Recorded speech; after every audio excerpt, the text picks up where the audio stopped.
በተኛህበት ነው አደጋው የደረሰው?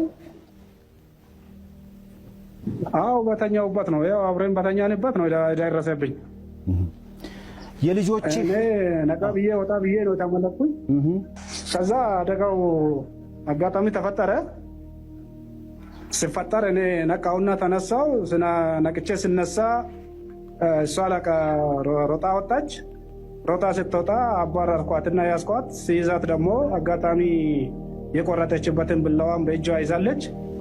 በእጇ ይዛ አባሬ ያስኳት። አንድ ጊዜ ከያስኳት በኋላ ደግሞ ጋፍትራኝ አመለጠች። ለሁለተኛ ጊዜም እንደዛው ሮጬ ያስኳት። ሲይዛትም በመጀመሪያውም ብላዋ እጇ ላይ ነበር፣ ሁለተኛ ጊዜም ብላዋ እጇ ላይ ነበር። ከዛ ሁለቷን እጇን ያስኩና ጨዋታ ወጣ። እሷም ጮኸች። እኔም ደግሞ ህዝብ ለህግ አዳኙን ለህግ አድርሱን ብዬ እኔ ስናገር ህዝብ ቶሎ ወጣ አለ። ወጣ እንዳሉ ደግሞ ሁለት እጇን ያስኩና እኔ ከነ ብላዋ ለነሱ ሰጠው። ለነሱ እኔ ከሰጠው በኋላ እሷ ብላዋውን ደግሞ ከነሱ እጅ የሰው ግቢ ውስጥ ወረወረች። ከዛ በኋላ እኔ ወደ ራሴ ግቢ ተመለስኩ። ወደ ራሴ ግቢ ተመልሼ ትንሽ ድካምም ስለመጣ ቁጭ ካልኩ በኋላ ደግሞ ልጆችም ከእንቅልፍ ተነሱ። ብዙ ሰውም ከዛ አካባቢ ወጣ። ልብስ አለበሱኝ። ከዛ ለአምቡላንስ ተደወለ። ለአምቡላንስ ተደውሎ አምቡላንስ ደግሞ ትንሽ ቆየት ብሎ መጣ። ሲመጣ በአምቡላንስ ወደ 3 ሰዓት አካባቢ ቆይታ በኋላ እዚህ ደረስን ማለት ነው። 3 ሰዓት እንደዚህ ይሆናል ስንደርስ። ድርጊቱ ከ6 ሰዓት ጀምሮ እስከ 7 ሰዓት አካባቢ ነው። እዚህ ስንደርስ ግን ወደ 9 ሰዓት አካባቢ ነው የደረስነው።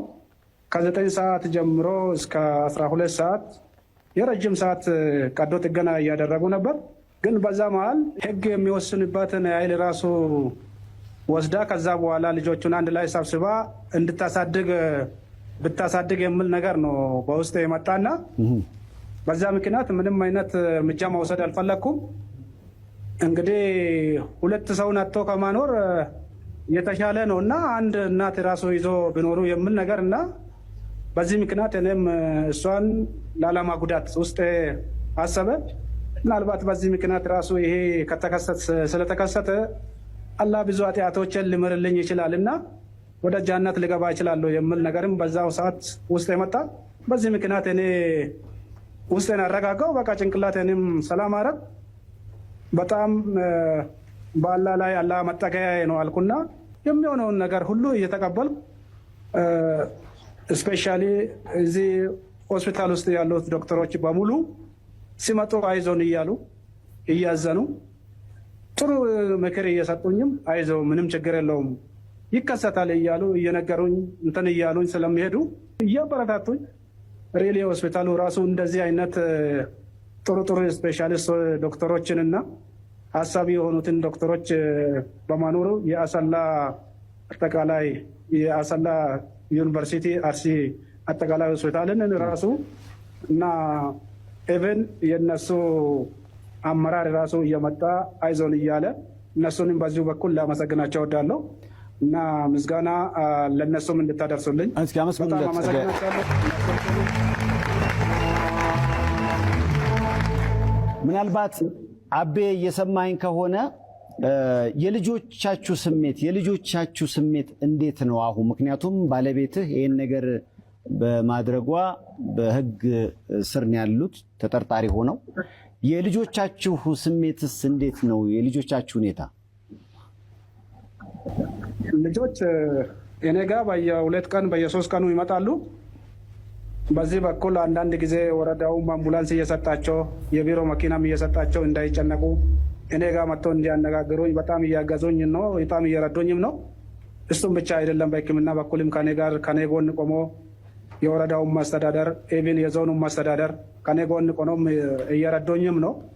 አሁንም ደግሞ ጤና ተመልሷል እና ትንሽ ደግሞ የቀራቸዋ ነገር አለች። እሷን የቀራቸዋን ስኪን ግራፍቲንግ ናች። እሷን ስኪን ግራፍቲንግም ደግሞ በሚቻለው ሁኔታ በምንችለው ሁኔታ እንረዳለን። ትታከማለህ፣ ውጭም ቢሆን የትም ቢሆን እያሉ እየመጡ ሞራል እየሰጡኝ እያበረታቱኝ ነው። ልጆቹ እኔ ጋር ይመጣሉ። ምናልባት በመጀመሪያ ጊዜ ለተወሰነ ሰዓት እኔ ጋር መጥቶ እናታቸው ጋር ማሄድ ፈርቶ ነበር እኔን ማለት ነው። እሱ ይቆጠናል ምናልባት በእሷ ስለተናደደ የሚል ነገር መጣ። ያው አንዳንድ ጊዜ የልጆችን ሳይኮሎጂ ታያለ። ልጆች ደግሞ ምንም ቢሆን እናታቸው ነች። እናት ደግሞ በጣም በመጽሐፍ ቅዱስም በቁርአንም ስለ እናት ከባድ ነገር ነው። ብዙውን ጊዜ ስለ እናት ደጋግሞ ስለምነገር ወደ ራስ የጠራዋቸውና እናታችሁንም ማየት የምትፈልጉ ከሆነ መነጋገር የምትፈልጉ ከሆነ እናት ነችና ምንም ብትሆን መጥፎም ብትሆን ትናፍቃችኋለች። ሄዳችሁ ጠይቁ፣ የሚያስፈልጋትን ነገር አድርጉላት። ይህንንም ደግሞ እግዚአብሔር ነው የፈቀደላትና እሷንም እኔንም የአላህ ፍቃድ ሆኖ ነው ይሄ ነገር የተከሰተ። ያው እኛ 20 ዓመት ምናምን ነው ከተጋባን።